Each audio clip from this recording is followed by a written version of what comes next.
நம்மளுடைய இந்து சனாதன தர்மத்துல 3 தூண்கள்னா என்னன்னு கேட்டா இந்த சத்தியம், பிரம்மச்சரியம், அஹிம்சான்னு சொல்லுவார். சத்தியம், அஹிம்சா, பிரம்மச்சரியம். சத்தியம்னு சொன்னா என்ன அர்த்தம்னா, ஆதிசங்கர் என்ன சொல்றாருன்னு கேட்டா, நம்ம என்ன நினைக்கிறோமோ அதை தான் பேசணும். ஏதோ நினைச்சு அதுக்கு எதிர்மாறா பேசக்கூடாது. அது பொய்மை.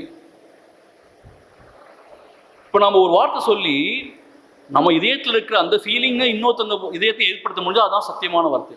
எவ்வளோ அற்புதமா இருப்பார் டெஃபினிஷன். ஸோ சத்தியம். அஹிம்சைன்னு சொன்னா எந்த உயிரிலையும் துன்புறுத்தக்கூடாது. பிரம்மச்சரியம்னா எந்த காலத்திலையும் அளவுக்கு அதிகமாக எதுலையும் எதுலையுமே ஈடுபடக்கூடாது. இதெல்லாம் கை கொண்டு தபஸ்சரியம்னு என்ன அர்த்தம்? புலன்கள் பாதையில போகாம எல்லாவற்றையும் வசமாக்கி கொண்டு இந்த உடல் நான்கிறதுக்கே முக்கியத்துவம் கொடுத்து உடலையே போஷித்து உடல்லையே வாழாம அதுக்கும் மேல ஒரு வாழ்க்கை இருக்குன்னு உணர்ந்து வாழ்றோம். அப்படிப்பட்ட வாழ்க்கை ஸ்ரத்தா பக்தியோட